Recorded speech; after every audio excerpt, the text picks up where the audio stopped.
오늘 이 사무엘하 9장 말씀 여러분들하고 마지막으로 좀 나누겠습니다. 여러분, 고대 사회에는 정권이 바뀌게 되면 새로 왕권을 잡은 그 왕은 직전 정권에 소속돼 있었던 왕의 가족들, 일가 친척들을 기본적으로 다 죽이는 것이 일반적인 관례였어요. 왜냐하면 새로 출범하게 된 이 정권을 흔들 수 있는 씨앗이 될 수 있다라고 생각했기 때문입니다. 여러분 잘 알다시피 사울 왕은 자기 아들 요나단과 함께 길보아 전투에 참여했다가 두 사람이 같은 장소에서 장렬하게 전사하게 되죠. 그리고 이제 이스라엘 나라의 왕의 자리에 다윗이 등극하게 됩니다. 새롭게 왕이 된 이 다윗이 1절 상반절에 있는 이 말씀 여러분 한번 보십시오. 다윗이 이르되 사울의 집에 아직도 남은 사람이 있느냐. 이 고대 사회의 일반적인 삶의 문법, 그 기준에서 보자면 다윗이 지금 이 질문을 왜 하고 있는 겁니까? 사울의 집안에 아직도 살아남은 자가 있다라면 내가 어떻게 하리라? 그들의 목을 치리라. 이 목적을 달성하기 위해서 다윗이 이 질문을 지금 하고 있는 것 같은데, 우리의 예상을 1절 하반절에 있는 내용을 읽어보면 완전히 빗나가는 내용이 거기에 담겨 있습니다. 여러분 1절 하반절 한번 보십시오.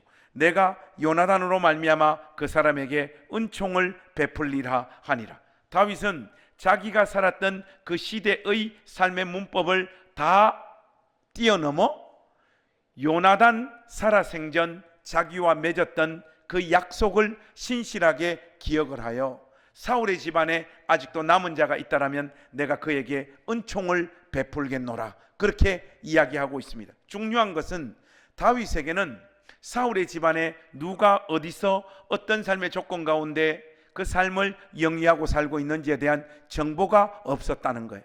왕이 질문하니까 한 인물이 2절에 등장을 하는데, 여러분들 우리 2절 말씀은 한번 같이 읽겠습니다. 2절 말씀 소리내서 같이 읽어보십시다. 시작. 사울의 집에는 종 한 사람이 있으니 그의 이름은 시바라. 그를 다윗의 앞으로 부르매 왕이 그에게 말하되 네가 시바냐 하니 이르되 당신의 종이니이다 하니라. 사울의 종이었던 시바가 다윗 앞에 나옵니다. 이가 요나단 사울 집안에 누가 아직 죽지 않고 살아있는지, 그리고 어디서 살고 있는지 이 정보를 가지고 있었던 것 같습니다. 근데 그가 다윗 앞으로 나오면서 네가 시바냐 하니까 당신의 종이니이다, 이렇게 이야기를 합니다. 저는 오늘 이 본문 말씀을 여러분들에게 강의하는 설교자로서 본문의 내용을 다 파악하고 있기 때문에 이 한 구절 있잖아요.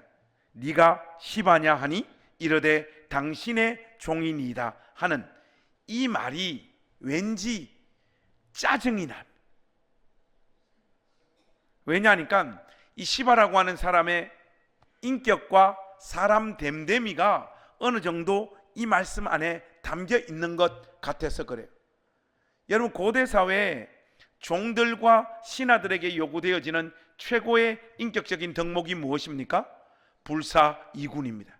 오직 한 사람만의 주군을 섬기는 것, 이게 신하와 종들에게 요구되어지는 최고 중요한 덕목인데, 물론 지금 사울은 죽어버리고 다윗이 이 나라의 왕이 된 이 상황에 네가 시바냐 이렇게 물었을 때 당신의 종이니이다 이렇게 시바가 말을 할 수 있습니다.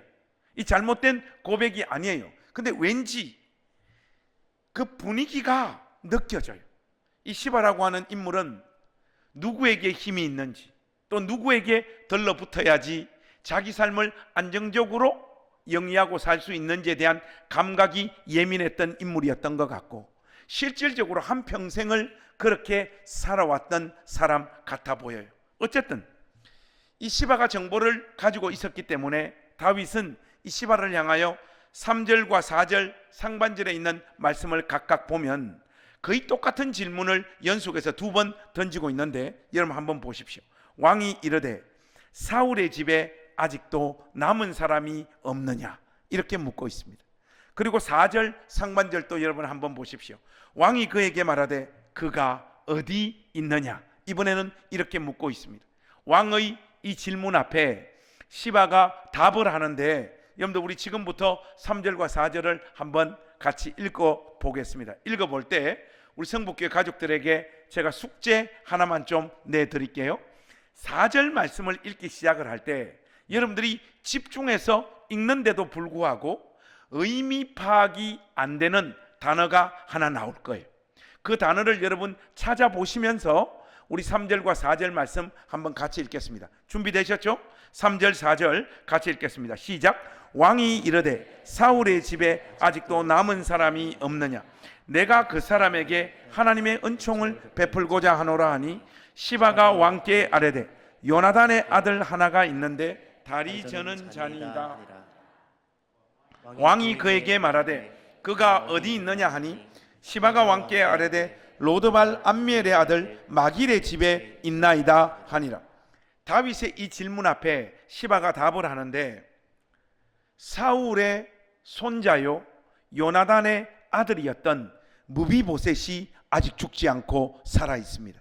그런데 이 무비보셋은 다리 저는 자입니다. 이렇게 이야기를. 실제로 이 무비보셋은 유모가 난리통에 이 아이를 업고 뛰다가 깐난장이 시절에 이 아이를 땅에 떨어뜨려 가지고 무비보셋은 한평생을 양쪽 다리를 다 저는 중증 장애인으로 한평생 살아왔던 인물이죠. 이 사울의 손자요 요나단의 아들이었던 무비보셋이 아직 죽지 않고 살아 있습니다. 이 정보를 다윗에게 제공합니다.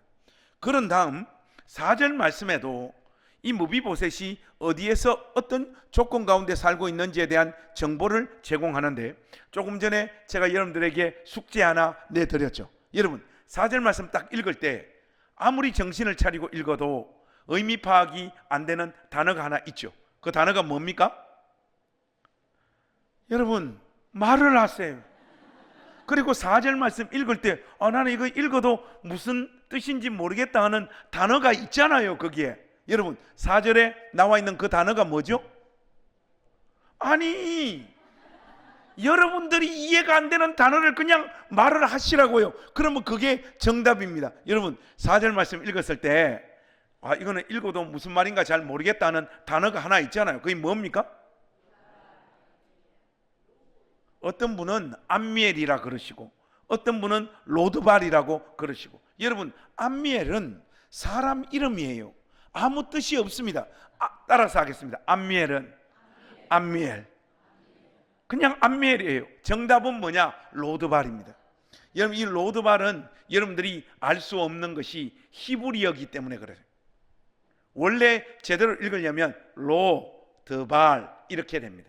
근데 이 로는 히브리어 부정 접두어예요.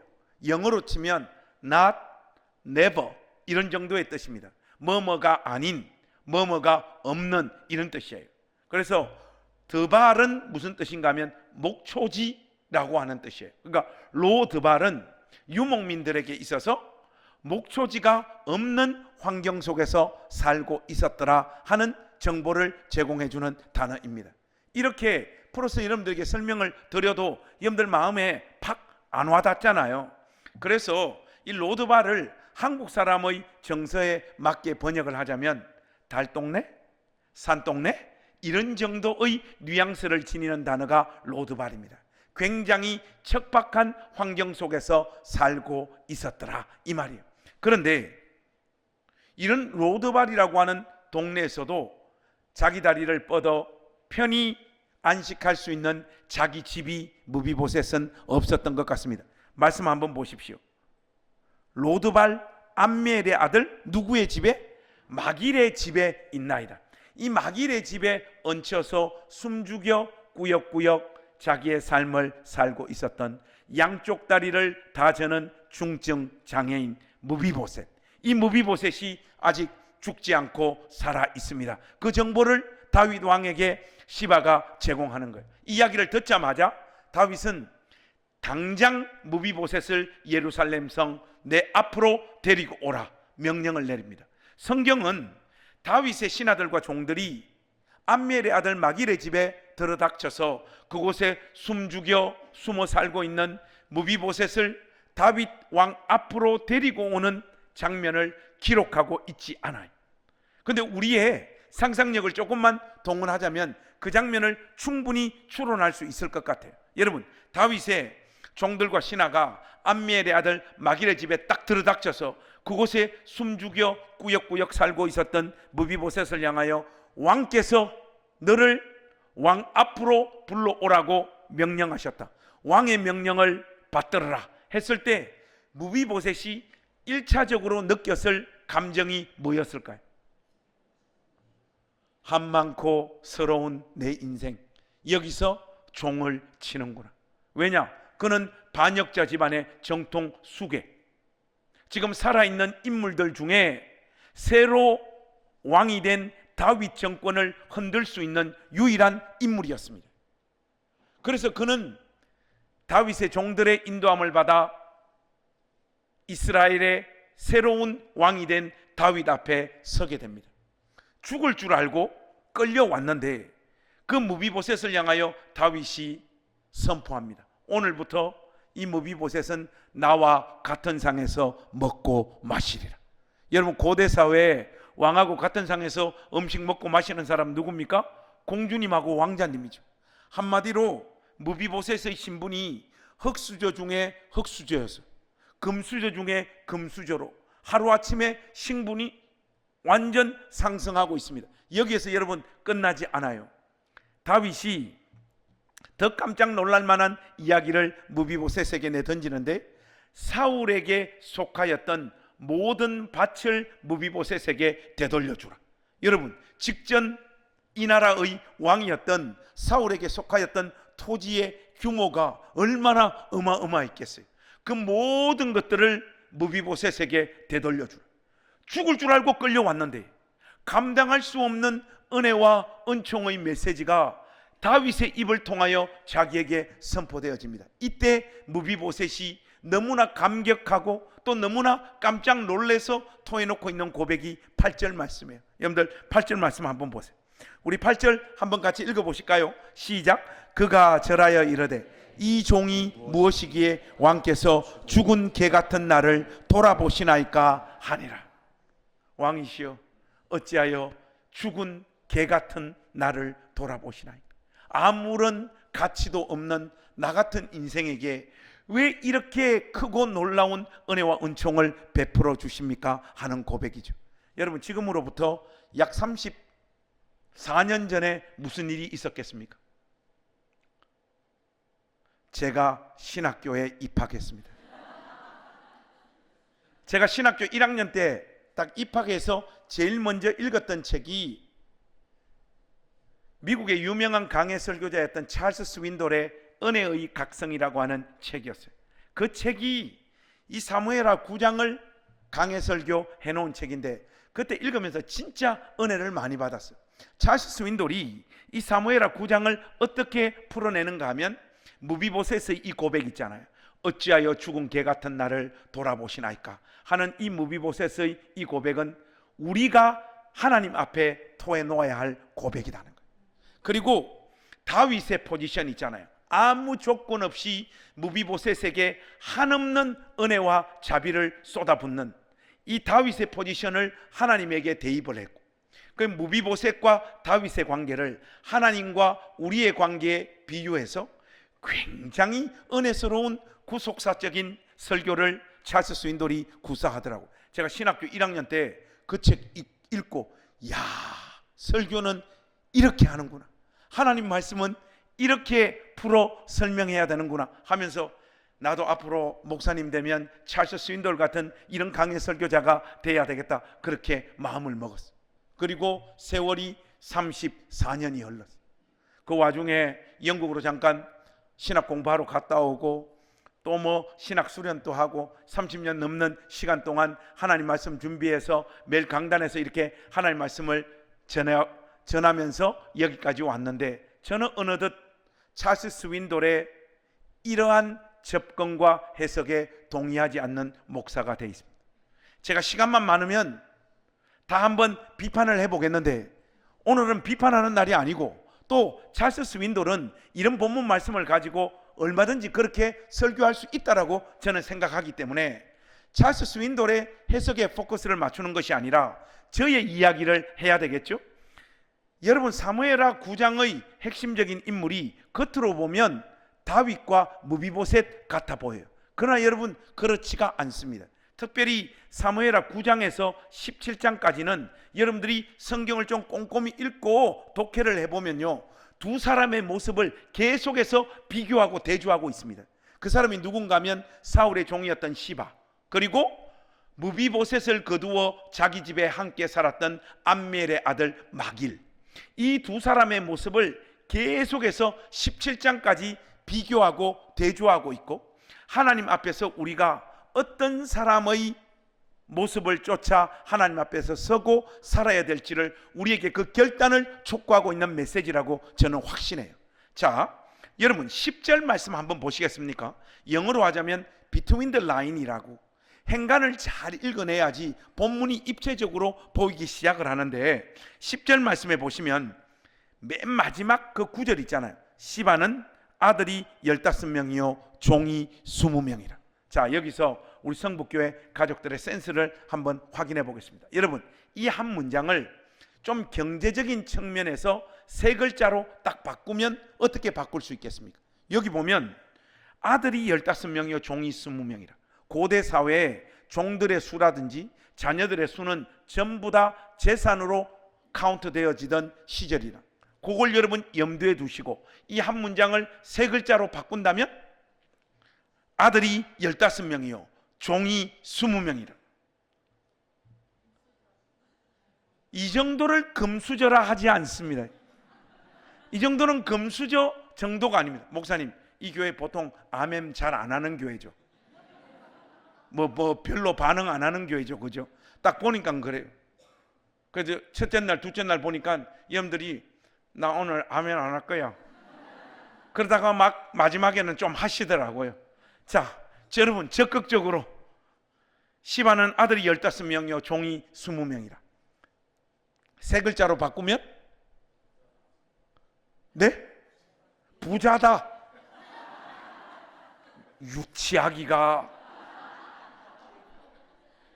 상상을 초월한 답변이었습니다. 부자다. 부자 맞죠? 부자 맞는데 조금 더 좀 우리가 공감이 갈 만한 표현으로 하자면 금수저도 아니고 부자도 아니지만 그거보다 약간 낮은 단계. 정답 나왔어요. 중산층. 여러분 딱 중산층이에요. 그런데 여러분 여기서 우리가 질문 한번 해볼 게 있어요. 시바는 이런 중산층으로서의 안정적인 삶을 구축할 수 있었던 것은 누구의 은혜와 은총 덕분입니까? 사울이죠. 사울의 종으로서 그의 은혜와 은총 가운데 이런 안정적인 삶을 살 수 있었던 사람이 시바잖아요. 그런데 이 사무엘하 9장 행간에서 무엇을 비판하고 있습니까? 그렇게 사울로부터 그런 은혜와 은총을 입어 삶을 안정적으로 살 수 있었던 중산층 시바는 그 사울의 손자였던 무비보셋이 어디에서 어떤 삶을 비참하게 살고 있다는 것을 다 알고 있음에도 불구하고 그에게 어떤 도움도 제공하지 않았더라. 행간에서 그 사실을 딱 비판하고 있는 거예요. 그와 대조되어지는 인물이 누구냐? 마길입니다. 이 마길은 단순히 경제적인 손실을 감수하고 무비보셋을 거두어 자기 집에 살은 정도가 아닙니다. 조금 전에 여러분들에게 말씀드렸다시피 지금 무비보셋의 신분은 반역자 중에 우두머리예요. 살아있는 인물들 중에 다윗을 위협할 수 있는 유일한 직전 정권에 속해 있었던 사울의 손자였습니다. 이를 거두어 자기 집에 함께 산다는 것은 마길 역시 자기의 목을 걸어 헌신할 수밖에 없는 그 자리에 마길이 섰다는 것을 우리에게 보여주는 거예요. 한마디로 이 사무엘하 기자는 지금 시바의 삶과 마길의 삶을 이렇게 비교하고 대조하고 있는데, 여러분 이 시간 이후에 하나님 말씀이 어떻게 펼쳐지는가 하니까 다윗의 아들이었던 압살롬이 아버지를 향하여 쿠데타를 감행합니다. 처음에는 이 압살롬의 쿠데타가 별게 아니었어요. 그런데 다윗의 핵심 책사였던 아히도벨이 압살롬의 쿠데타에 가담합니다. 이때부터 압살롬의 쿠데타가 힘을 받기 시작을 하는데, 그것은 아히도벨의 책략의 수준 때문이었던 것 같습니다. 성경에 보니까 이 아히도벨이 구사하는 책략의 수준이 어느 정도인가 하면 마치 하나님께 물어 그 지혜를 얻어서 작전을 펼치는 수준의 능력을 가지고 있었던 사람이 이 아히도벨인데, 이 아히도벨이 다윗의 제일 첫 번째 책사였잖아요. 그런데 이 아히도벨이 어떤 이유에 있는지 몰라도 압살롬의 쿠데타 세력에 가담합니다. 그때부터 본격적으로 압살롬의 쿠데타 세력이 힘을 얻기 시작을 하는데, 점점 쿠데타 세력이 커져가면서 왕궁을 차지하고 있었던 다윗이 아들 압살롬에게 왕궁을 넘겨주고 왕궁을 떠나야 되는 상황까지 펼쳐집니다. 다윗은 왕이 되기 전에 이곳저곳을 떠돌아다니며 도망다니는 그 삶을 지긋지긋할 정도로 오랜 기간 그 삶에 노출되어져서 살았던 인물인데, 왕이 되고 나서는 그의 아들에게 쿠데타를 당해서 왕궁까지 빼앗기고 이곳저곳으로 참모들과 병사들 이끌고 도망다니면서 또 압살롬의 쿠데타 세력과 전쟁해야 되는 이 말도 되어지지 않는 삶의 현장으로 다윗의 삶이 내몰리게 됩니다. 여러분, 신하에게 쿠데타 당해도 그 마음의 충격과 심신이 다 나가 떨어질 상황인데, 아들에게 쿠데타 당해서 왕궁을 빼앗기고 이곳저곳으로 떠돌아다니고 동시에 아들의 쿠데타 세력과 싸워야 되는 다윗의 몸과 마음의 상태가 어땠겠습니까? 몸도 지치고 마음도 지치고 모든 것을 다 포기해 버리고 싶은 상황으로 치달을 수밖에 없었죠. 이렇게 지쳐있는 다윗을 돕기 위해서 한 인물이 나타나는데, 우리의 예상을 완전히 빗나가는 인물이 다윗을 돕기 위해 나타납니다. 여러분들 성경 다 들고 계시죠? 16장으로 한번 넘어가 보십시다. 사무엘하 16장에 보시면 여러분 1절과 2절 말씀 한번 보십시다. 사무엘하 16장 1절과 2절입니다. 자, 우리 1절과 2절 말씀 한 목소리로 한번 같이 읽겠습니다. 시작. 다윗이 마루턱을 조금 지나니 무비보셋의 종 시바가 안장 지운 두나기에 떡 200개와 건포도 100송이와 여름과일 100개와 포도주 한 가죽 부대를 싣고 다윗을 맞는지라. 왕이 시바에게 이르되 네가 무슨 뜻으로 이것을 가져왔느냐 하니, 시바가 이르되 나귀는 왕의 가족들이 타게 하고 떡과 과일은 청년들이 먹게 하고 포도주는 들에서 피곤한 자들에게 마시게 하려 함이니이다. 여러분, 전혀 예상을 못했던 시바가 이 많은 음식들을 가지고 다윗을 섬기기 위해서 다윗을 찾아옵니다. 하니까 다윗도 산전수전 공중전을 다 겪은 이스라엘의 왕으로서 사람 딱 보면 나오잖아요. 어느 정도 그잖아요. 다윗 자신이 스스로 생각을 해도 이 인간이 나를 돕기 위해서 이 많은 음식들 가지고 나타날 인간이 아니라고 읽혀졌던 것 같아요. 여러분 2절 말씀 상반절에 보면 왕이 시바에게 이르되 네가 무슨 뜻으로 이것을 가져왔느냐 이렇게 묻고 있잖아요. 이거 우리 경상도 버전으로 하자면 네가 지금 무슨 꼬로만 의도를 가지고 이 음식을 가지고 왔느냐 이 말입니다. 영어로 하자면 히든 모티브예요. 감추어둔 무슨 다른 동기가 있을 것 같은데 네가 이 음식 왜 가지고 왔느냐. 다윗이 의심하면서 이 질문을 던집니다. 이 질문을 하자 시바가 이 질문을 딱 받자마자 왕이시여 저에게 무슨 다른 히든 모티브가 있겠습니까? 아들 압살롬에게 쿠데타 당해 이곳저곳을 떠돌아다니고 도망다니고 그러면서 또 압살롬과 싸워야 되는 왕의 처지를 보고 또 왕을 수종드는 이 젊은 많은 병사들 생각해서 제가 가지고 온 이 음식을 왕께서도 드시고 왕을 수종드는 이 병사들 또 음식 먹고 힘내서 압살롬의 쿠데타 세력을 끊고 왕께서 다시금 영광스럽게 예루살렘 성으로 돌아가는 그 모습 보기 원하여 제가 이 음식 가져온 것 말고 거기에 무슨 다른 이유가 있겠습니까?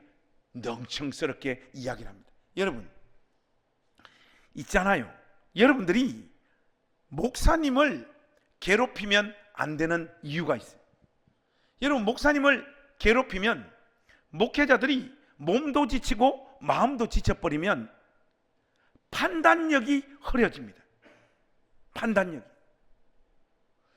이게 진주 왔으니까 우리 나전당교회 뒷담화를 좀 하자면, 제가 우리 나전당교회 모든 가족들 사랑하려고 애쓰는 목사입니다.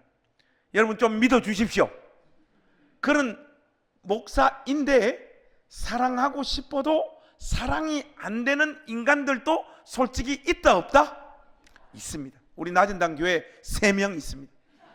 자, 이런 표현이 좀 그런데 여러분 용서해 주십시오. 부흥회니까 진짜 어떨 때는 참 속으로, 입으로는 안 하죠. 속으로는 저거 진짜 한번 목 졸라 치기쁘까, 그런 마음 들게 하는 인간들이 있어요. 저 인간은 목사 괴롭히는 걸 하나님으로부터 달란트로 받았나, 막 계속 괴롭혀요. 계속 괴롭혀요. 그러면 있잖아요, 몸도 지치고 마음도 지치면요 영혼이 막 피폐해집니다. 피폐해져. 여러분 이렇게 목사님이 몸도 지치고 마음도 지쳐 있을 때 누가 목사님에게 제일 힘이 됩니까? 주관식으로 물으면 여러분들이 답 안 한다는 거 제가 다 알고 있습니다. 1번 2번 한번 들어가 보겠습니다. 목사님, 그저 목사님이 몸도 지치고 마음도 지쳐 있을 때 목사님에게 제일 도움이 되는 사람은 이름도 빛도 없이 목사님을 위해서 지속적으로 기도하고 자기 있어야 될 그 자리를 지키는 그 사람이 목사님에게 제일 힘이 될 것 같습니다. 1번이에요. 1번. 2번 있어.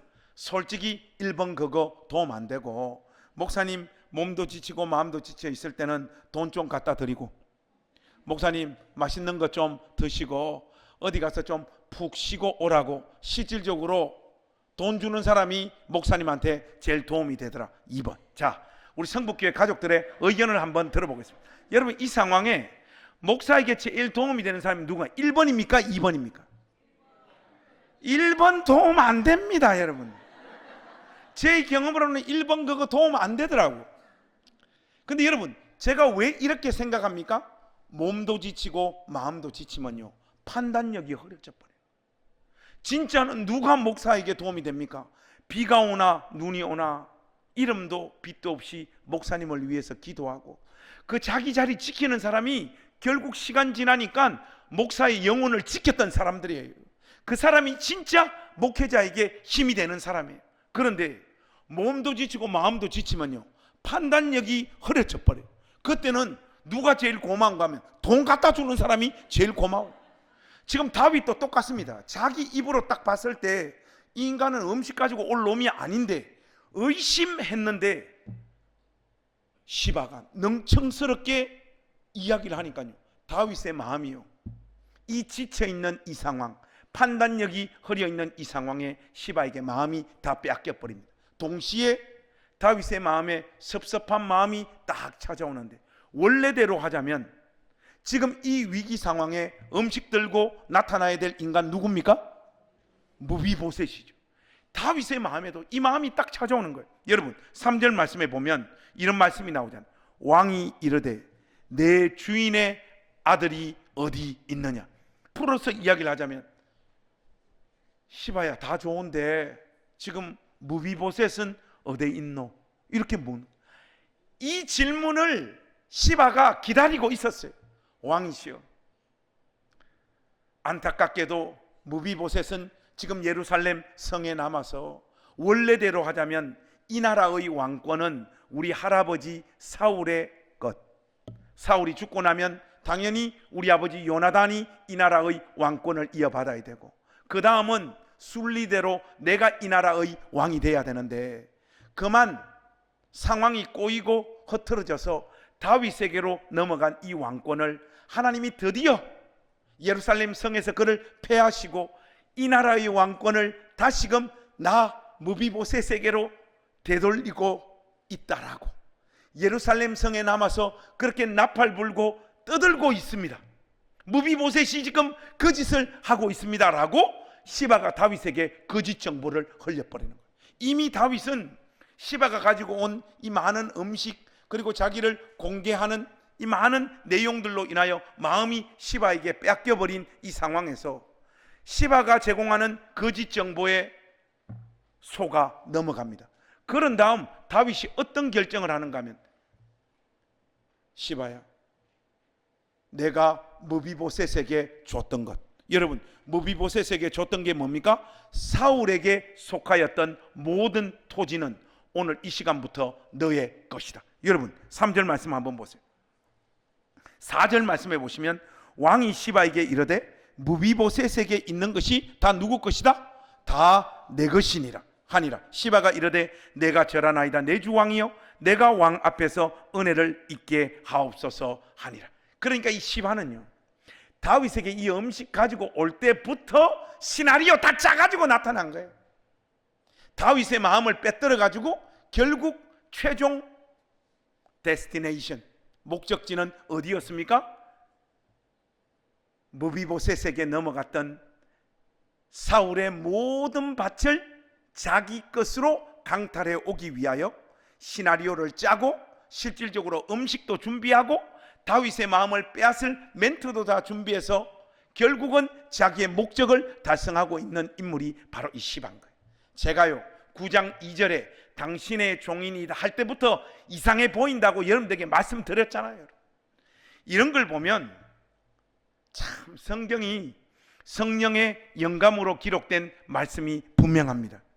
목사님, 왜 뜬금없이 갑자기 그 말씀을 합니까? 자, 여러분, 성경이 사람 이름 짓는 수준을 한번 보세요. 시바,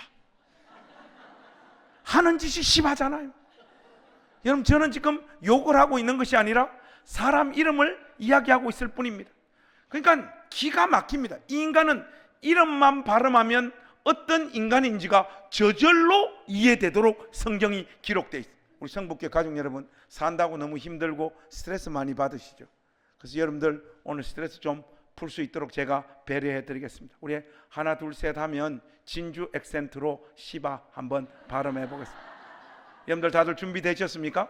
우리는 지금 욕을 하고 있는 것이 아닙니다. 하나 둘 셋. 너무 부드러워요 여러분. 시바 아닙니다. 시바입니다.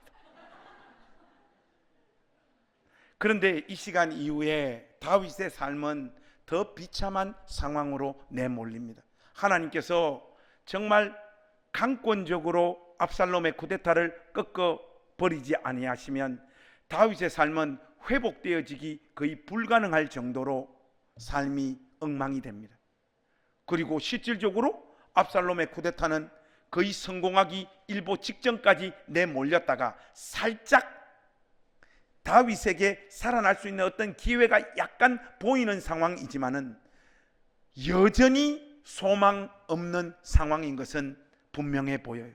그런데 이렇게 끈떨어진 연신세가 다 되어버린 이 다윗을 돕기 위해서 마지막 순간까지 다윗 편에 서고 다윗을 돕기 위하여 세 사람이 다윗을 찾아오는데, 여러분 우리 성경 한 장만 넘겨보세요. 17장 몇 절을 보시는가 하면 27절 말씀 한번 보십시오. 17장 27절 말씀.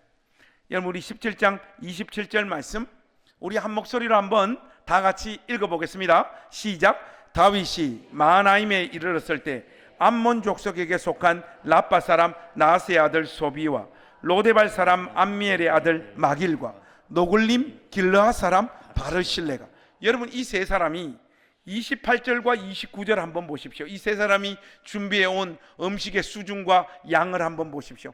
조금 전에 시바가 가지고 왔던 음식의 수준과 양을 훨씬 뛰어넘는 많은 양의 음식을 가져와서 다윗을 먹입니다. 다윗을 수종드는 병사들도 당연히 이 음식을 먹었겠죠. 그런데 여러분 이 세 사람 중에 가운데 누가 있어요?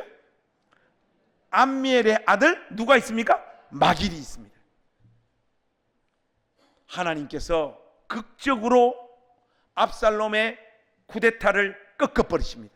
압살롬은 자기 외모의 가장 영광스러운 상징이었던 자기 머리털, 이 머리털이 상수리 나무에 걸려가지고 무명의 병사에게 꼼짝달싹도 못하게 창으로 찔려서 자기의 생을 마무리하게 되어지죠. 하나님은 소망 없었던 다윗을 다시 회복시키셔서 예루살렘 성으로 이스라엘의 왕으로 그 직위를 회복시키며 되돌려 보냅니다. 다윗은 다시 왕의 자리에 돌아가서 이스라엘 역대 왕들 중에 하나님 앞에서 가장 영광스럽게 쓰임받고 하나님의 마음에 합한 사람이라고 하는 이 평가를 받으며 자기의 생애를 마무리하죠. 근데 여러분, 열왕기상에 보면 이 다윗이 죽기 전에 솔로몬을 앉혀놓고 유언하는 내용이 나와요. 이 유언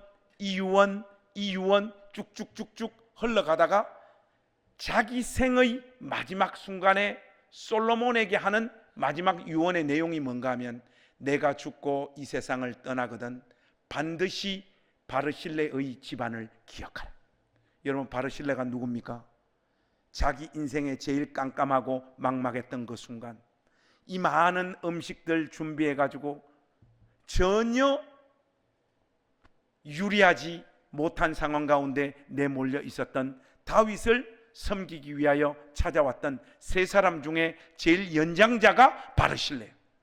다윗이 솔로몬에게 바르실레를 내가 죽고 나서도 끝까지 책임지고 그를 기억하라라고 하는 것은 바르실레만을 기억하라는 말이 아니라 그 현장에 같이 왔던 소비와 암멜의 아들 마길의 삶도 끝까지 책임지고 지키라는 거예요. 무슨 뜻인가 하면 내 인생에 가장 서럽고 막막하고 소망 없었던 그때 끝까지 마지막까지 내 편에 서서 나를 섬기고 종국에는 하나님께서 나에게 주신 이 소명의 길을 끝까지 갈 수 있도록 그 길을 열었던 이 세 사람의 삶을 책임지라고. 죽음의 순간에도 마지막까지 생각났던 사람이 이 세 사람이에요. 그 가운데 누가 있느냐 하면 암미엘의 아들 마길이 있습니다. 저는 오늘 우리 성북교회 가족들에게 도전을 던지고 싶은 인물이 바로 이 마길이에요. 근데 여러분, 이 마길은 사무엘하 9장에 딱 한 번 나오고 17장에 그 이름이 딱 나오고 그 다음 성경책에서 그의 이름을 찾을 수가 없습니다. 다행히 9장과 17장에서 이 암미엘의 아들 마길이 보여주는 모습에 공통점이 있어요. 공통점. 여러분, 9장에서 보여주는 마길의 모습과 17장에서 지금 보여주고 있는 마길의 모습이 공통점이 뭡니까? 그는 다른 게 아니에요. 사랑하고 섬겨봐야 자기 삶에는 아무런 도움도 유익도 되어지지 않았던 두 인물, 무비보셋과 다윗을 위하여 자기의 목을 걸고 끝까지 그들의 편에 서서 그들의 삶을 보호하고 지켰던 것, 이게 공통점이죠.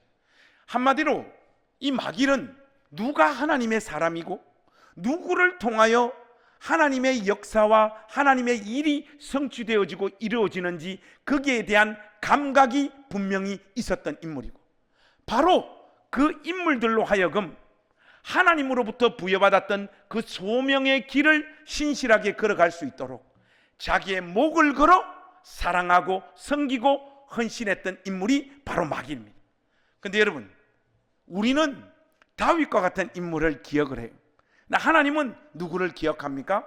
암미엘의 아들 마길과 같은 인물을 기억하십니다. 저는 개인적으로 우리 시대의 교회가 생명의 역사를 보이지 못하고 이렇게 점점 힘을 잃어가고 있는 그 결정적인 원인이 어디 있느냐? 예배당 안에 암미엘의 아들 마길과 같은 신자들이 사라져가고 있기 때문이라고 생각합니다. 대부분 다 너는 너 방식대로 네 인생을 하나님 앞에 살아라, 나는 내 방식과 내 스타일대로 하나님을 믿고 섬길게. 그리고 누구를 돕고 사랑하는 방식도 목을 걸어 형제와 자매의 삶을 예수 그리스도의 사랑으로 끝까지 책임지고 그의 삶의 실질적인 필요를 채우면서 함께 살아가는 모습들이 주님의 몸된 교회 안에서도 찾아보기 어려운 시절이 되어버렸습니다. 이러다 보니까 교회가요, 입 바른 소리는 잘해요. 객관적인 지적은 잘해요. 그런데 예배당 안에 따뜻한 온기를 느낄 수가 없어요, 여러분. 왜? 암멜의 아들 마길과 같은 인물이 주님의 몸된 교회 안에 거의 없어요, 여러분. 거의.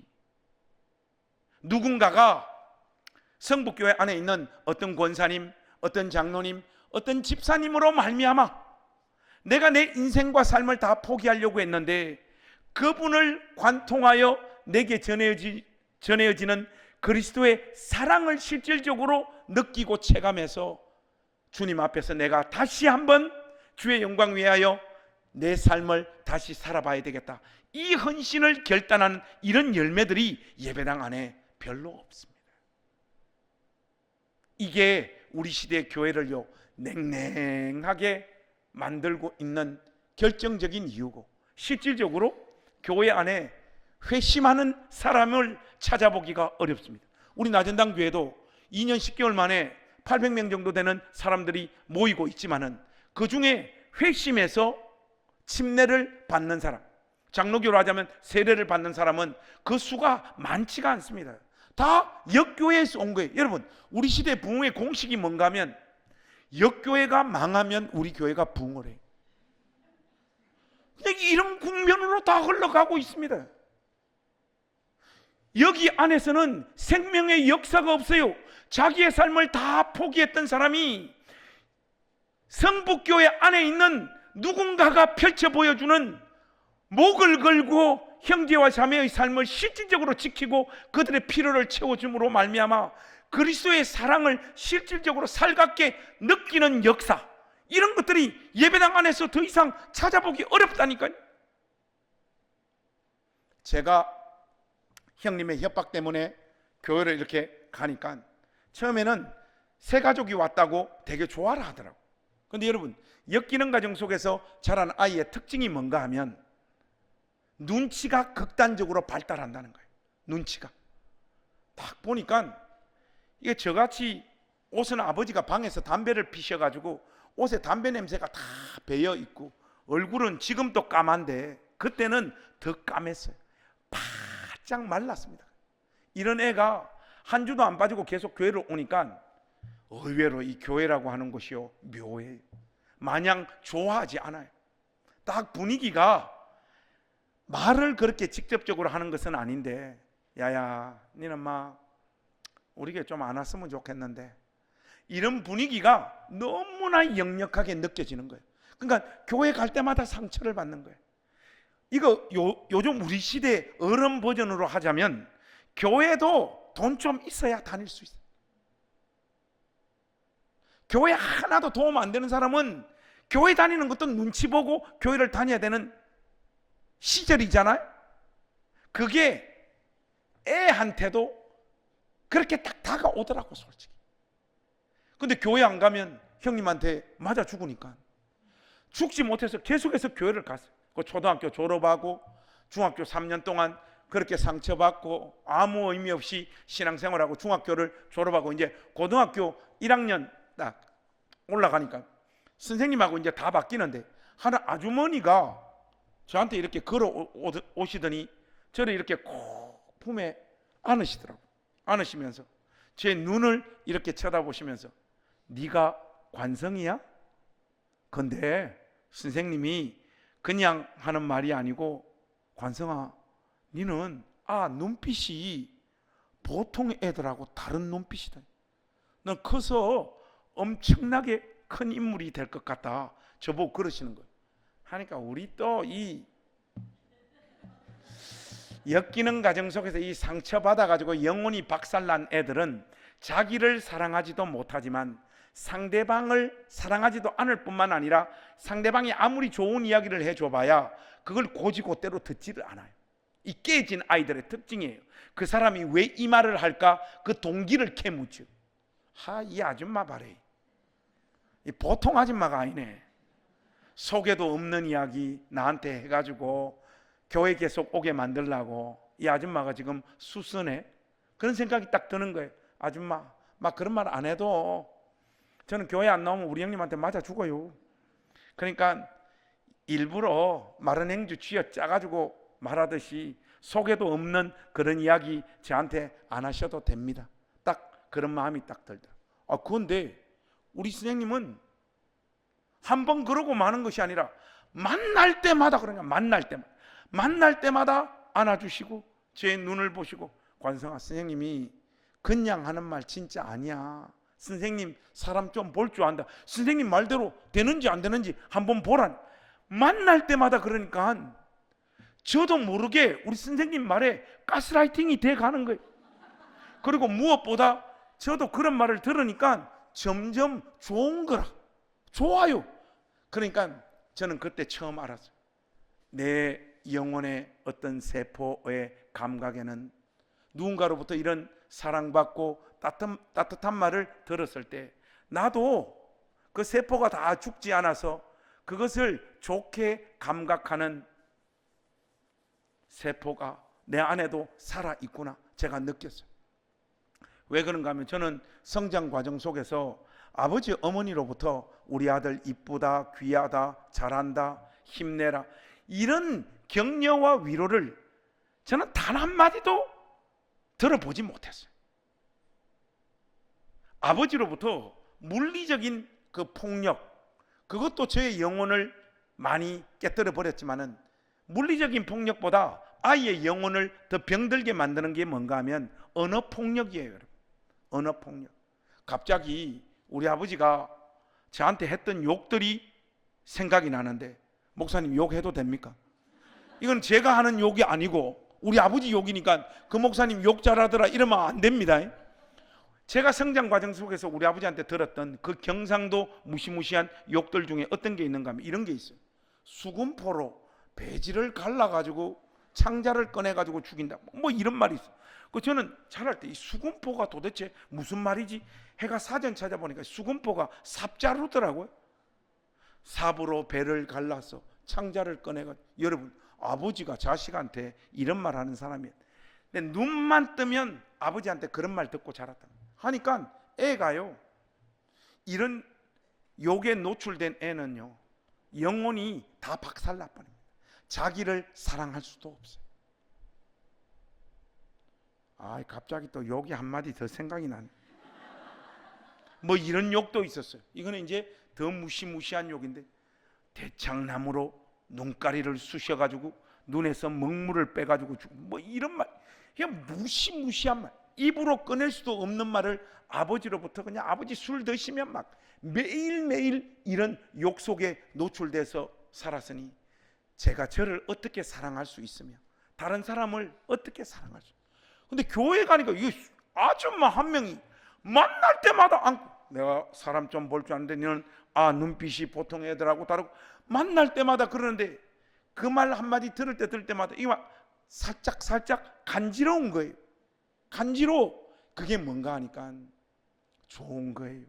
저도 누군가로부터 사랑받고 배려받았을 때 좋은 것을 감각할 수 있는 사람이었다는 걸 저는 처음 알았어요. 고등학교 1학년 때. 그래도 그때는 제가 노출되어져 있었던 삶의 조건들이 너무 힘들었기 때문에 선생님의 그런 사랑들이 그때그때 힘이 되긴 했지만 제 삶 전체를 바꿀 만한 그런 에너지는 되지를 못했어요. 특별히 학교 다닐 때 참, 그때 옛날에 선생님들 왜 그러신가 모르겠어요. 우리 진주 성북교회도 선생님들 좀 계십니까? 저는 선생님들을 안 좋아합니다. 우리 교회도 중고등학교 선생님들이 이상하게 많아요. 그때 제가 학교 다닐 때 전교생들 800명 될 때 등록금 늦게 내면, 자, 지금부터 등록금 안 낸 학생들 교무실로 튀어옵니다. 전교생들 다 듣는 방송으로 3학년 1반에 누구, 3학년 2반에 누구, 그 방송 때리잖아요. 그러면 교무실 가면 마지막까지 등록금 안 낸 애들 4명 5명. 그럼 교무 주임이 출석부 가지고 머리 두들겨 패면서 그죠? 이 새끼들 언제까지 등록금 갖다 낼 거야? 언제까지 갖다 낼 거야? 조인트 까고 막. 그러면 지나가는 선생님들 뒤통수 한 방씩 때리고. 여러분, 그거 한번 당하고 오면요, 울산에는, 진주에는 남강이 흐르고 울산에는 무슨 강? 태화강 어떻게 아셨어? 태화강이 흐르는데 태화강이 부릅니다. 여러분 불러. 관성아, 요 따뜻하다. 막 뛰내리뿌라. 태화강이 막 불러요. 여러분 애가 무슨 죄가 있냐고요. 제가 무슨 수로 등록금을 마련해가 학교 등록금을 내요. 부모님이 돈을 줘야지 제가 학교 갖다 내죠.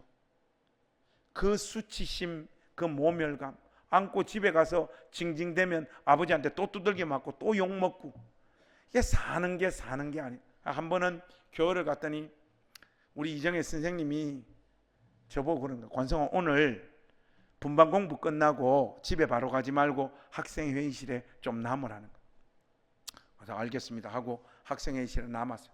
기다리고 있으니까 선생님이 곧 들어오시는데 탁 앉으시더니 우리 선생님이 제가 교회 생활하는 것 그리고 뭐 하고 다니는 이런 꼴을 보니까 고등학교를 그만둘 것 같은 애로 보였던 것 같아요. 우리 선생님이 저보고 그러시는 거예요. 관성아, 무슨 일이 있어도 고등학교는 졸업해야 된다 그러죠.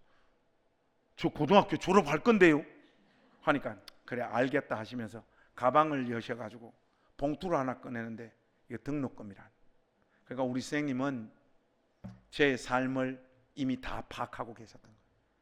관성아, 빨리 등록금 내야지 그 불안한 마음 없어진다. 이거 빨리 학교에 등록금 내고 학교 빨리 등록하라는 거예요. 그런 다음에 가방에서 봉투를 하나 더 꺼내시더니 이거는 학용품이다. 학용품 구입하는 거예요. 제가 학교 다닐 때 막 가방도 안 챙기고 다니고 막 책가방도 안 사고 학교 다니는 거 우리 선생님 이미 다 알아. 다 아셔. 필통도 사고 노트도 사고 정상적인 것 다 갖추어서 학교 다녀라. 그래야지 공부되지. 안 그러면 공부 안 돼. 그런 다음 가방에서 또 봉투 하나를 또 꺼내시. 이거는 용돈이라는 거예요. 친구들 떡볶이 사 먹으러 갈 때 너도 가야지. 오락실 갈 때 너도 가야 되고 다 가야지. 너만 못 가면 기 죽어가지고 안 된다. 우리 선생님이요 고등학교 1학년 1학기 2학기 2학년 1학기 2학기 3학년 1학기 2학기 저 공부를 우리 선생님이 다 시켜요. 그러니까 가정에서 부모님들로부터 받지 못했던 그 돌봄 사랑을 우리 선생님이 저한테 다 쏟아주셨다. 그 선생님 사랑받으면서 집에서 받았던 상처들이 녹아내리기 시작을 했고 강단에서 선포되어지는 하나님 말씀의 은혜 받고 주님을 만났고 또 사랑받다 보니까 우리 선생님이 쏟아 부어주시는 그 사랑의 마음의 문들이 열리기 시작을 하니까 선생님이 가르쳐 주시는 하나님 말씀에 제가 점점 진지하게 귀를 기울이기 시작하더라고요. 그러면서 저는 상처도 극복하고 신앙이 성장하고 자라나기 시작을 했죠.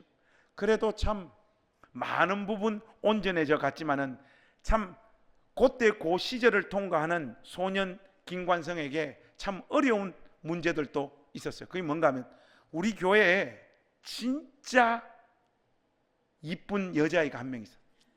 혜정이라고. 여러분같이 생기지 않았어요. 이거 막 예배할 때도 혜정이 생각, 기도할 때도 혜정이 생각, 학교 갈 때도 혜정이 생각. 그래서 전사님 찾아가서 전사님 혜정이 때문에 막 미치겠어요. 뭐 아무것도 안 돼요 하니까 그때만 하더라도 전사님들은 다 꼰대들이었어요. 여기는 하나님을 예배하는 곳이에요. 기도하면서 그런 마음 좀 다 내려놓으라. 아니 여러분, 지금 제가 이제 목사 돼서 한번 생각을 해보니까 기도하면 좋아하는 여학생 그 생각 안 납니까? 말이 되는 소리를 해야지. 말이 되는 소리를.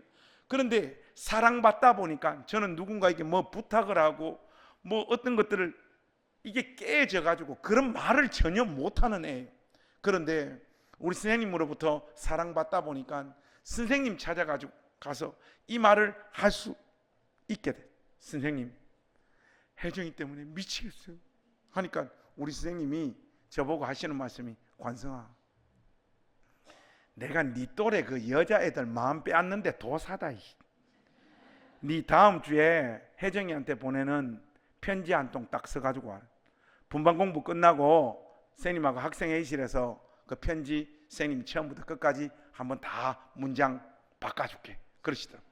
그래서 그 주에 혜정이한테 보내는 편지 써가지고 교회 딱 왔어요. 와서 학생회실에서 선생님 편지 보자고 딱 펼쳤는데, 우리 또 경상도 남자들 초장부터 우리 공격적이잖아요. 어그레시브 하잖아요. 사랑하는 혜정아, 이렇게 들어가니까 우리 선생님이 야야 이랬으면 여자아들 다 도망간다 하고 선생님 펜을 잡더만 그 처음부터 끝까지 편지를 다 고쳐주시는, 표현 하나하나 이거 새 편지지에 딱 옮겨 적어가지고 네가 혜정이 좋아한다 해가지고 선생님이 혜정이 뒷조사 다 해가지고 왔다. 혜정이 우정동 우체국 앞에 6시 반에 내린다. 7번 버스 타고. 선생님이 싹 다 조사해가지고 요 편지 그대로 새롭게 옮겨 적어가지고 혜정이 기다렸다가 혜정이한테 딱 주라고. 그래서 선생님 시킨 대로 다 기다렸어요. 월요일날 혜정이가 진짜 그 비슷한 시각에 버스에서 내리더라. 다가가서 좋아한다 말하고 선생님이 그 고쳐주셨던 편지 전달하고 부끄러워서 집에 왔어요. 왔는데 그 혜정이 여러분 지금 딴 사람 만나서 잘 살고 있어요. 뭔 또 사모님이야. 가 아닙니다. 그거. 근데 제가 이 사건을 왜 여러분들에게 말씀하시는가 하면 우리 선생님이 저를 돌보고 저를 사랑해 주셨던 방식은 선생님의 시각과 포지션에서 한 소년 김관성을 돌보고 섬기는 방식이 아니셨어요. 우리 선생님은 그 소년 김관성, 그 소망 없고 상처 많고 너무나 한계가 많은 그 아이의 자리로 내려오셔서 그 아이의 시각과 수준이 되셔서 그 아이의 고민을 안고 우리 선생님이 3년 동안 품에 안고 제 공부를 다 시키셨고 집에서 받았던 상처를 다 지워주시고 실질적인 사랑들 물질들 쏟아부으면서 3년이라고 하는 시간들 지나오시고 하나님이신 예수님께서 인간의 몸을 입고 우리 가운데 오셔서 우리와 함께 먹고 마시고 우리와 함께 사시다가 우리를 위하여 십자가를 지셨잖아요. 우리 선생님이 저를 사랑하고 돌보는 방식이 딱 그와 똑같아요. 완전 저의 그 자리, 그 고민, 선생님이 그 수준이 돼서 그 아이의 마음으로 저를 안고 3년 동안 이렇게 걸어가 주셨던 거예요. 제가 이제 선생님 품에서 그렇게 하나님 말씀도 또 정서적인 상처들도 잘 극복하고 대전에 이제 신학 수련하러 떠나야 되는데 가기 전날 우리 선생님이 교회에서 좀 보자고 이야기를 하시더라고요. 그래서 교회에서 기다렸는데 우리 선생님이 오시더라고요. 오셔서 우리 선생님이 이런저런 이야기를 하다가 저보고 그러시는 거예요. 관성아, 선생님 인생의 전성기가 언제 시작됐는지 너 알아? 이러시더라고요. 그래서 선생님 솔직히 뭐 크게 인물은 없잖아요. 그래서 결혼하게 된 날 선생님 인생의 전성기였을 것 같다 하니까 아니라는 거예요. 그러면 결혼해서 아들 둘 낳았을 때가 선생님 인생의 전성기 아니세요? 하니까 그것도 아니라는 거예요. 그럼 선생님 인생의 전성기 언제예요? 하니까 관성이 너 고등학교 1학년 때 만나서 너에게 3년 동안 하나님 말씀 가르치고 살았던 이 날이 선생님 인생에 제일 행복하고 선생님 가슴 제일 뛰게 만들었던 날이고 선생님 인생의 전성기와 같은 날. 그 이야기를 듣는데 막 눈물이 막 쏟아지는 거예요. 사실은 제가 우리 선생님한테 해야 될 고백인데 우리 선생님이 그 고백을 하시잖아요. 그리고 가방에서 봉투를 하나 꺼내서 저한테 주시는데 제가 고등학교 1학년 때 큰 은혜를 받고 회심하고 목사 되겠다라고 목사님께 말하고 신학의 길을 준비를 했거든요. 근데 참 교회라고 하는 곳이 참 묘해요. 저처럼 양쪽 부모님 중에 아무도 예수 안 믿고 그냥 별 볼 일 없어 보이는 애가 열심히 그냥 교회 좀 다녔는데 이런 애가 목사 된다고 하니까 교회 분위기가 별로 안 좋아. 뭐 네가 뭐 교회 이제 뭐 네 같은 애가 뭐 목사가 되는 뭐 집에 예수 믿지도 않는 거 뭐 이런 묘한 분위기가 있어요. 묘한 분위기가. 근데 제가 목사 되겠다라고 우리 선생님한테 제일 먼저 말씀드렸는데 우리 선생님 그 이야기를 듣고 얼마나 좋아하셨는지 몰라요. 그거 봐라. 선생님이 니네 애가 눈빛이 다르다고 했잖아. 우리 선생님이 정말 좋아라 하셨어요. 그리고 많이 격려해 주셨고. 근데 우리 선생님이 그때부터 돈을 모으셨던 거예요.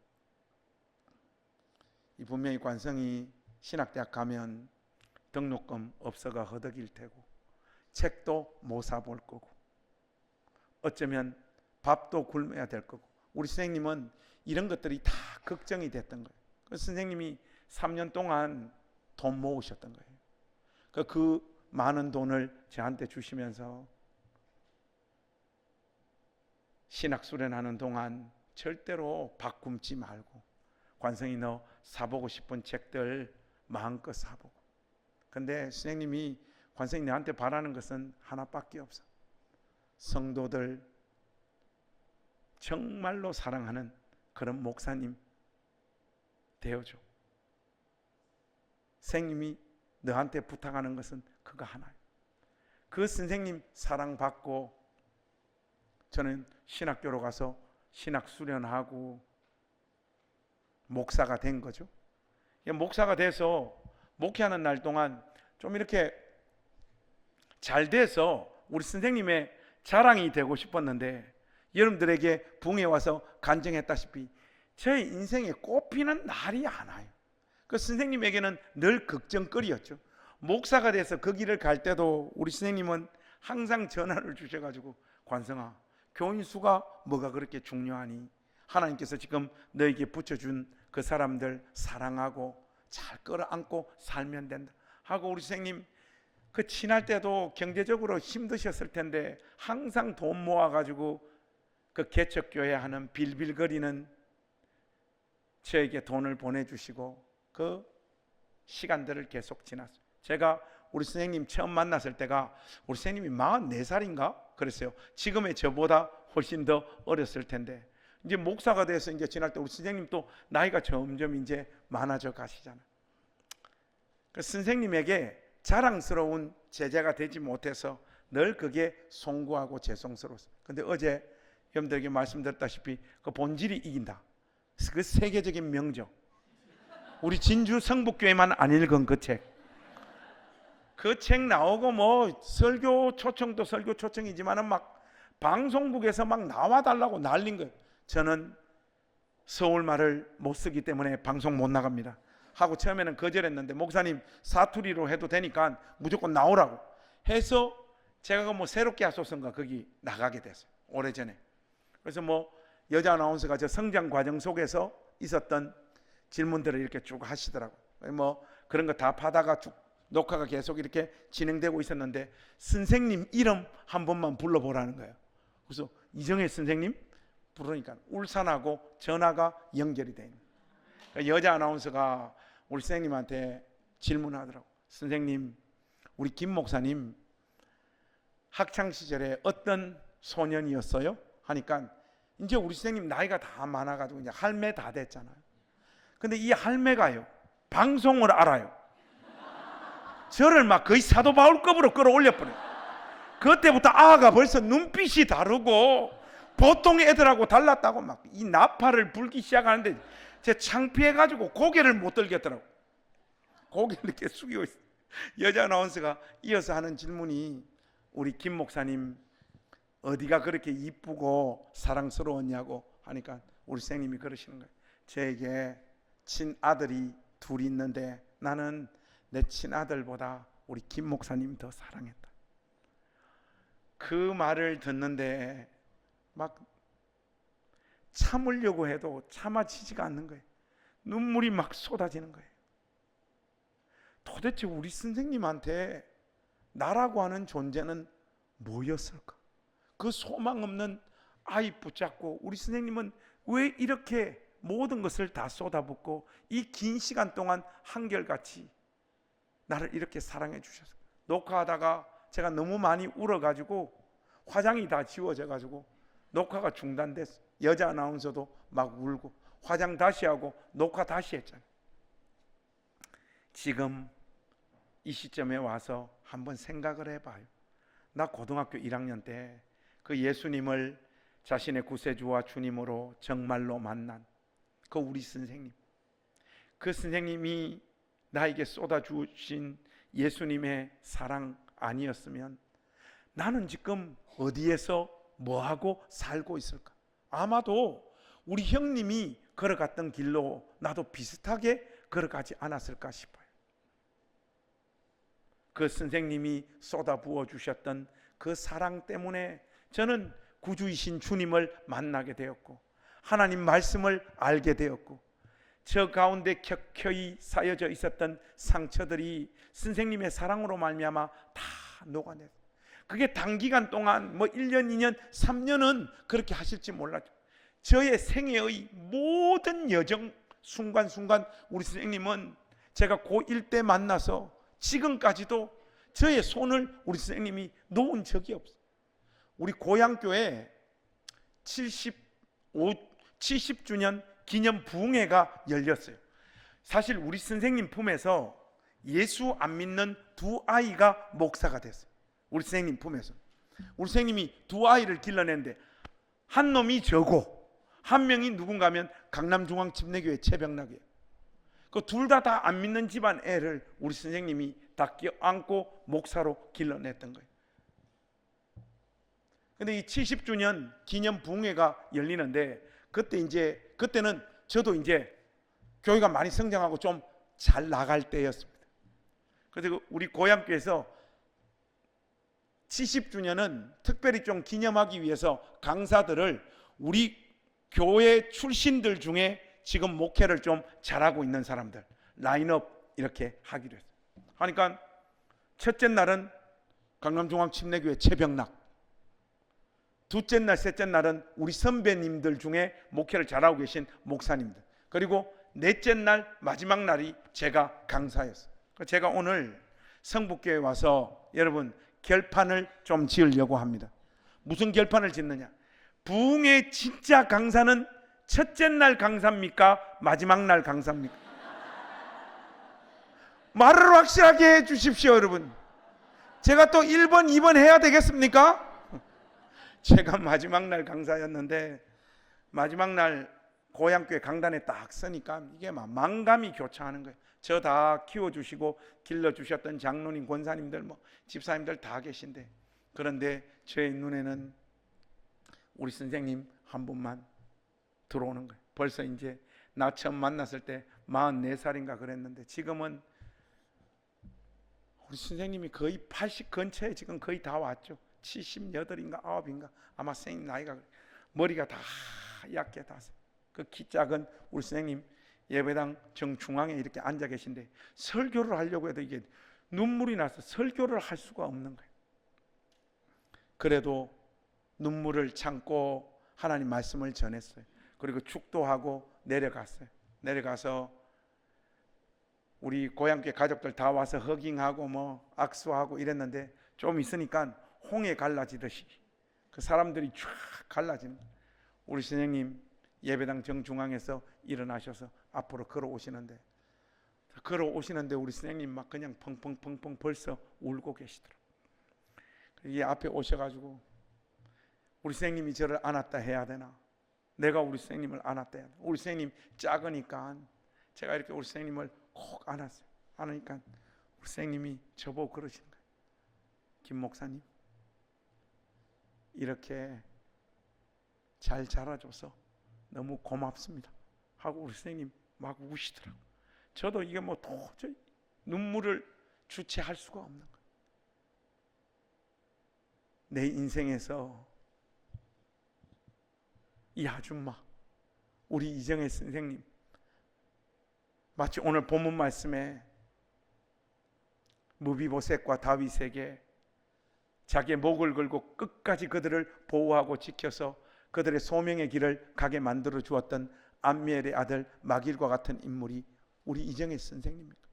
이 선생님이 쏟아부어 주셨던 그 그리스도의 사랑 때문에 온전하게 되어졌고 하나님 말씀 전하고 일주일에 한 번 이 단에 서서 하나님 편을 드는 목사가 되어서 이렇게 살고 있는 거예요. 저 같은 경우에는 행신교회도 개척을 해서 교회가 중형교회로 이렇게 성장을 한 케이스고, 울산 나전당교회도 개척을 해서 교회가 이렇게 성장을 한 케이스라서 저의 또래 뭐 선후배, 후배, 그리고 뭐 동기 목사님들이 저보고 어떤 질문을 많이 하시는가 하면, 김 목사, 니 뭐 목회하는 거 보면 우리보다 열심히 하는 것 같지도 않고, 그리고 니 설교 한번 들어보면 그것도 뭐 별것도 없어. 우리나 니나 빵상빵상한데 왜 너는 교회가 계속 성장하고 우리는 성장 안 하냐? 너 뭐 감추어 놓은 뭔 방법이 있냐? 저보고 항상 그런 질문을 많이 해요. 형님들 저 그런 거 없어요 하니까, 야, 그 뻔한 스테레오타입의 이야기 하지 말고 뭐 그래도 나름 교회가 성장하는 너만의 뭐가 있을 거 아니야. 그런 거 없어요 형 하니까, 이게 또 재수 없게 말하네. 그렇게 말하니까 더 재수 없잖아. 뭐라도 이야기해봐 하시더라고. 그 앞에서는 도무지 생각이 안 나요. 해서 집에 가서 한번 곰곰이 생각해봤어요. 뭐 어떤 방법이 있어서 교회가 성장했던 건 아닌 것 같고, 제가 하는 목회에 이 모든 사람들을 만나서 사람들과 관계 맺고 목회하는 방식이 다 어디로부터 왔을까 생각을 해보니까 우리 선생님으로부터 온 거예요.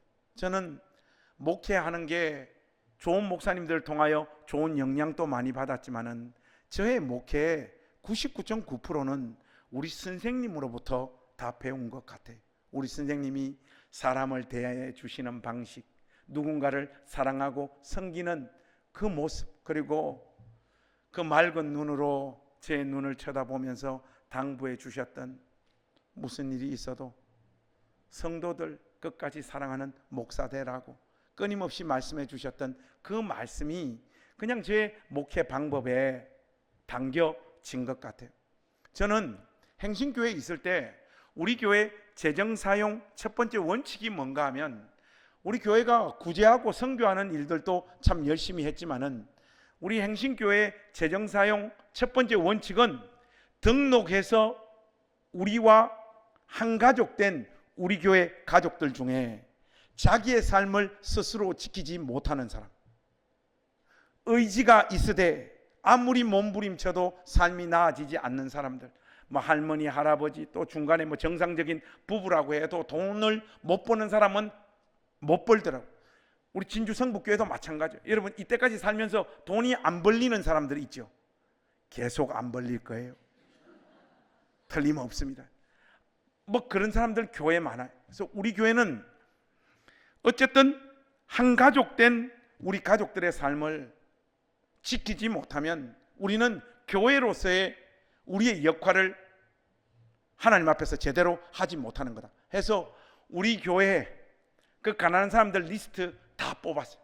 다 뽑아서 그들에게 교회 재정을 쏟아 부었고, 그리고 5사람, 6사람 정상적으로 사는 사람들 그 옆에 다 붙였어요. 장로님, 권사님 다 붙여서 교회의 갑은 누구다, 우리 교회에서 제일 가난하고 약한 사람들, 이 약한 사람들의 비명, 여기 중심적으로 우리 교회는 굴러간다 해서 교회 편제를 다 그렇게 짰어요. 우리 성북교회 장로님들도 참 좋은 장로님들 많다고 우리 목사님께서 장로님들 칭찬 참 많이 하시던데, 우리 행신교회 장로님도 참 훌륭했어요. 왜 훌륭한가 하면 제가 참 모자라고 부족한 인간인데 제가 하자는 대로 우리 장로님이 참 많이 잘 따라주셨어요. 제가 보면 이렇게 보면 정상적인 목사 같아도 좀 이상한 인간입니다. 제가 우리 그 맹장로님이라고 계신데, 우리 맹장로님이 비트코인 투자를 해가지고 돈을 많이 버신 분이에요. 500만 원대 들어가가지고 돈을 많이 버셨어요. 우리 장로님 만났어요. 장로님은요 너무 기도 많이 하지 마세요. 목사님 그게 무슨 말입니까? 제가 하겠습니다. 그건 제가 하겠습니다.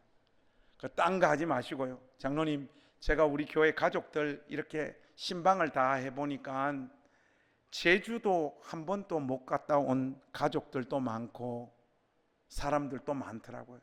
그 흔하고 흔한 제주도도 한번 못 가볼 만큼 삶이 어려운 사람들 많아요. 그러니까 장로님은요,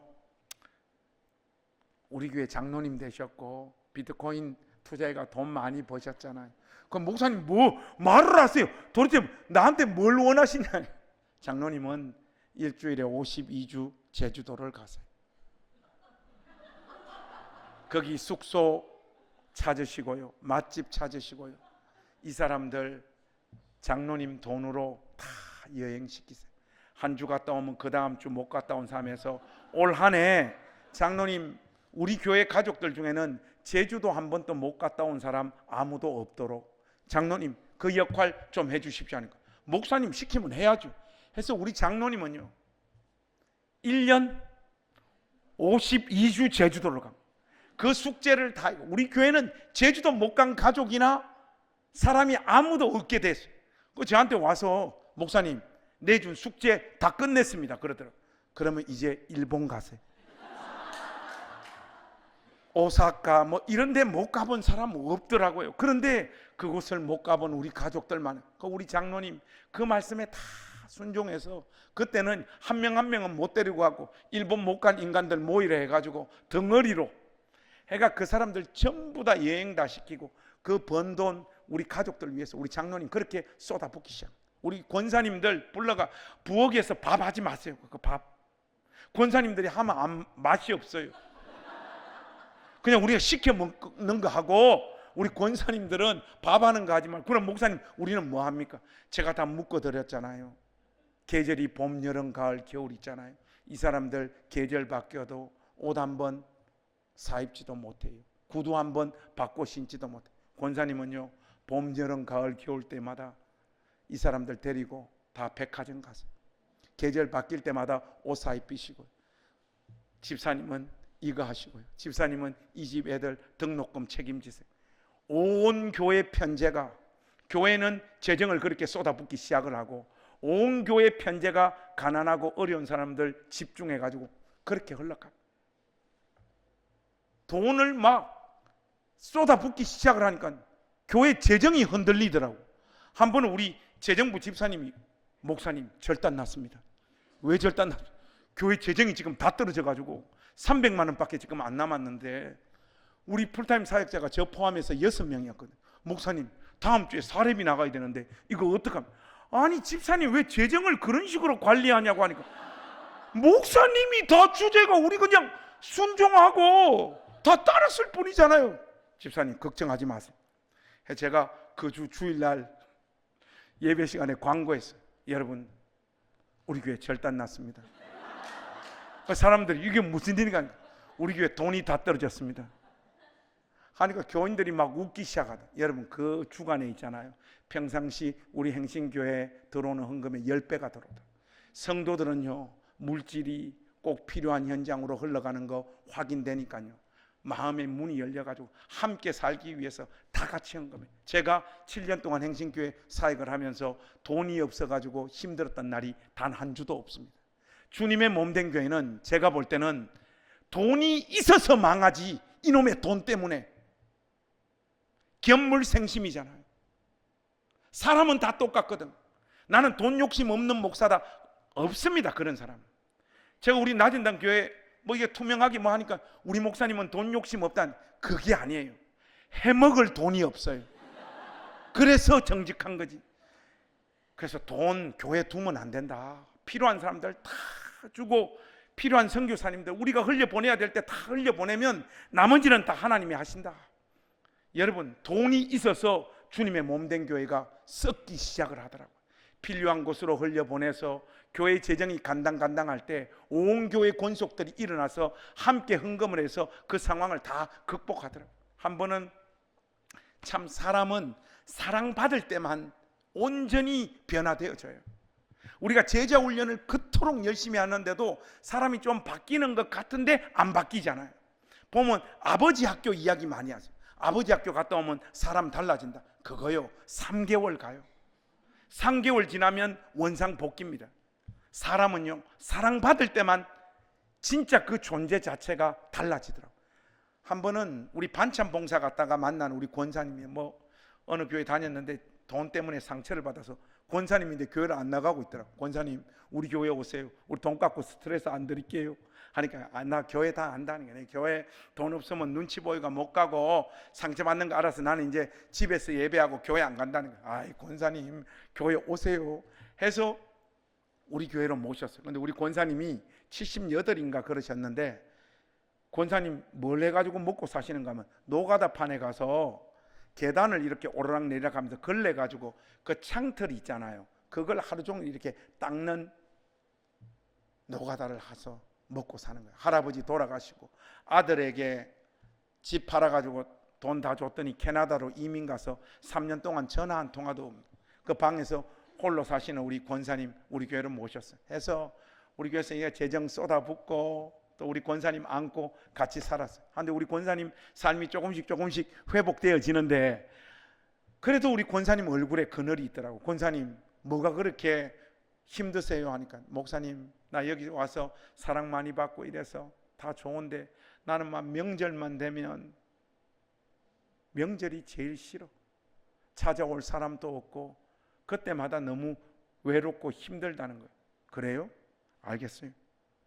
해서 제가 그날 신방하고 집에 와서 고양시에서 울산에 우리 누나한테 전화했어요. 누구야? 나 이제 올해부터 울산 안 간다 하니까, 이게 미쳤나? 니 와 그러는데, 여기 어머니 한 명 생기가 나 이제 못 간다, 명절에 너희들끼리 모이가 맛있는 거 많이 먹고 잘 살아라고 전화 끊어버렸어요. 그 해부터 저는 설날 때 추석 때 울산을 내려가지 않았어요.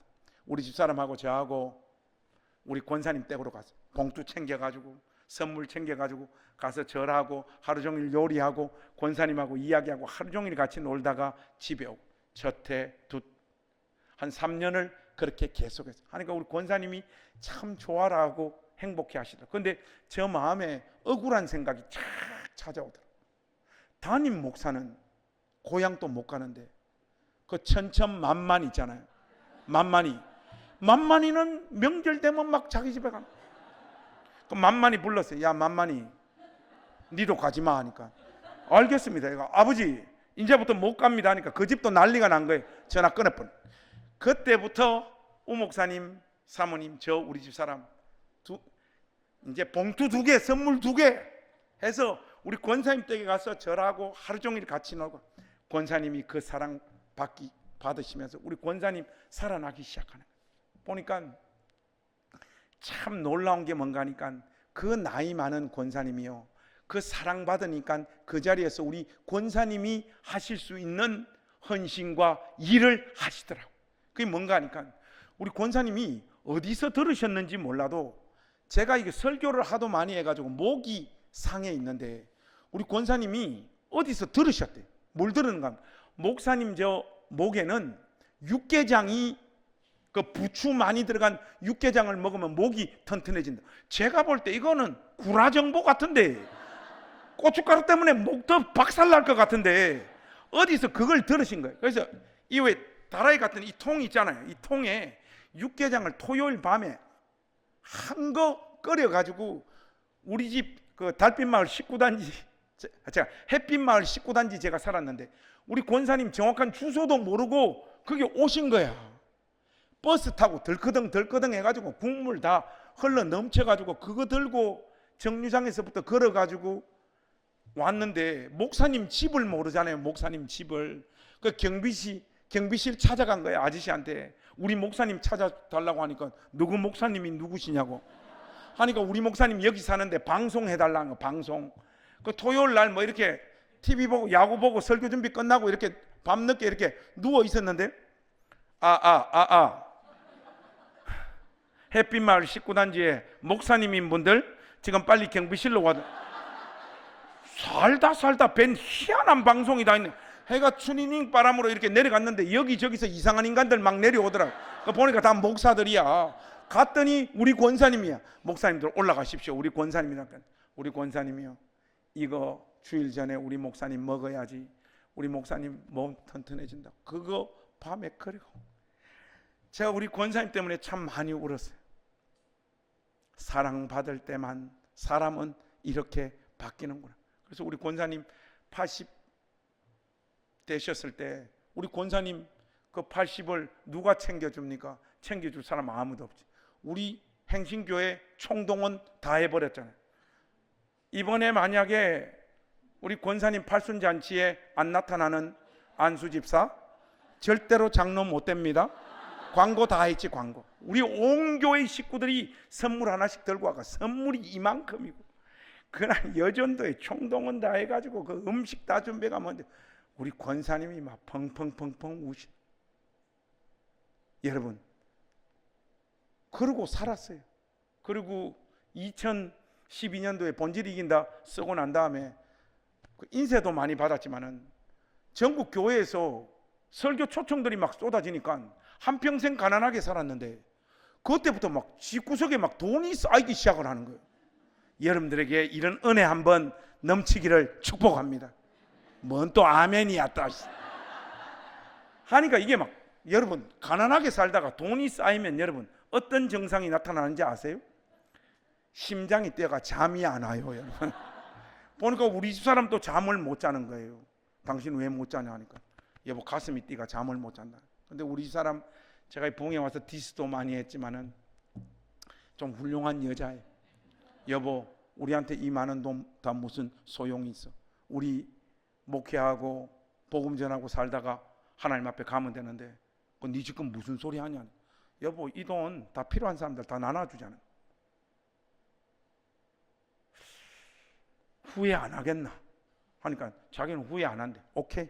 그때부터 2012년도부터 그 돈 다 나누어 우리 교회 가난한 사람들, 특히 우리 부목사님들이 최대 수혜자예요.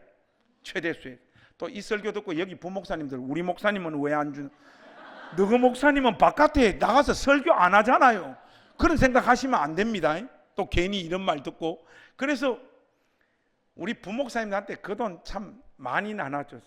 하니까 우리 우목사 제가 여름에 바빠서 교회 머물러서 이렇게 외부 설교 못하면 우목사가 항상 저한테 했던 말이 있어요. 목사님 이런 식으로 목회하시면 안 되고요. 좀 나갔다 오십시오.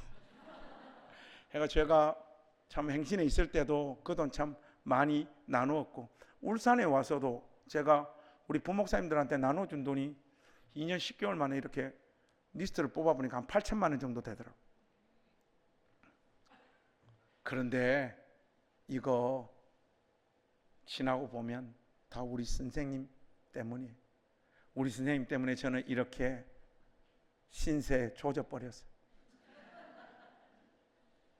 저는 뭐 특별한 목회적인 열심이나 조직적인 교회 운영 같은 게 우리 교회는 없습니다.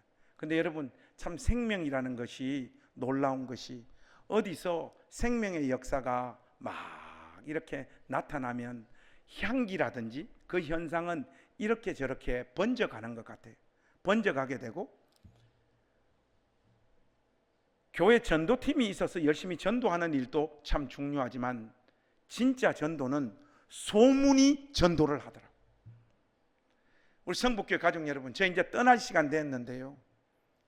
10년 뒤에 제가 온다고 말씀드렸죠.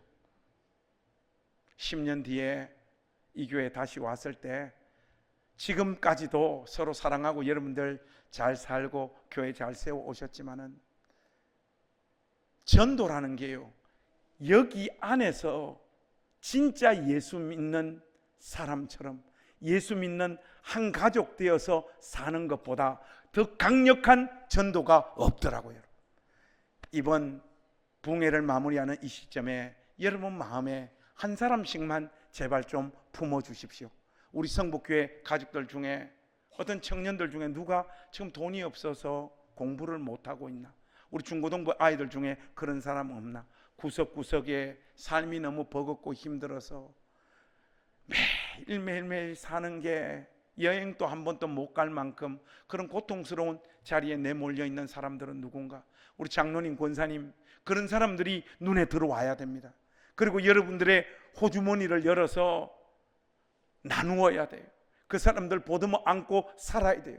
그 연약하고 스스로를 지킬 수 없는 사람들의 낯빛이 변화되어지기 시작할 때 여러분들이 이 교회 안에 암멜의 아들 마길이 되어 주실 때 성북교회는 뒤집어집니다. 여러분, 제가 전국교회를 이렇게 다니면서 교회를 이렇게 보면 교회마다 무슨 표가 있는데 이 교회는 참 보고 좋았던 게 뭔가 하면 표가 없어서 좋았어요.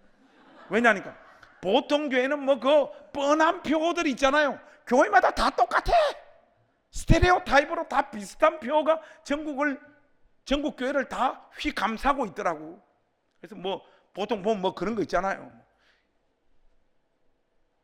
교회 뭐 인생의 방황은 예수님을 만나가 끝나고, 교회의 방황은 성북교회 만나면 끝난다, 뭐 이런 것도 다 뺏겨가지고 막 여기저기 다 걸어놓고 뭐 비슷해. 그래서 제가 교회로 돌아와서 우리 부목사들한테 그랬어요. 야들아, 내가 전국교회 보니까 이 표가 다 똑같은데 우리 표 이런 거 말고 우리 실질적인 표 주보에 우리 실어서 우리 교회가 진짜 지향하는 표 한번 정말 신선한 거 우리 한번 해보자. 그 다음 주까지 다 준비해가지고 만나자 해가지고 만났어요. 딱 해서 자, 만만히 너부터 해봐. 너는 무슨 표 해왔어 하니까 목사님, 기도에 목숨을 거는 교회 어떻습니까? 야, 이씨, 내가 그런 거 하지 말자 했잖아. 그런 표 전국에 지금 천지백갈이야 임마. 내가 그거 하지 말자 했는데 왜 그거. 야, 김영건 너 해봐 하니까 목사님, 소그룹에 집중한. 나 이씨, 그 왜 그런 거 하지 말자. 야, 이진아, 여자 우리 전사님, 진아야 너 한번 해봐라. 뭐 하니까 목사님, 뭐 특별한 게 없고 서로 사랑하는 거. 다 꽝이야. 그래서 그 해 다 때려치워라. 내가 직접 표를 만들겠다 해서 제가 직접 만들었어요. 제가 에베소서를 읽고 묵상하면서 만들었던 우리 교회 표가 뭔가 하니까, 야, 나 가진 거 돈밖에 없어. 그러니까 앞으로 사는 거 아무 걱정하지 마. 야, 주보에 새겨 넣어라. 다음 주부터 우리 교회 목사님, 이게 무슨 표입니까? 이거 진짜 다른 목사님들이나 다른 교회에서 보면 우리 큰 우사당해요. 목사님, 이건 아니다. 아니야. 이거만큼 실질적인 거 없어. 주부에 실어. 야, 나 가진 거 돈밖에 없어. 그러니까 앞으로 사는 거 아무 걱정하지 마. 우리 부목사들이 죽도록 반대를 해가지고 결국 주보에 못 실었어요. 저의 이 한을 우리 성북교회가 한번 풀어주십시오. 여기 뭐 쓰잘데기 없는 거 하지 말고 다음 주부터 여러분 딱 세게 넣으세요. 야, 나 가진 거 돈밖에 없어. 그러니까 앞으로 사는 거 아무 걱정하지 마. 여러분, 이게요, 에베소서의 교회론이 다 담겨 있는 기가 막힌 표예요. 이번 부흥에 우리 서로 손잡고 이거 한번 외치고 끝을 내겠습니다. 여러분, 현장에 와 있는 우리 가족들 두 사람씩 짝 한번 지어보세요. 그리고 얼굴 한번 쳐다보세요.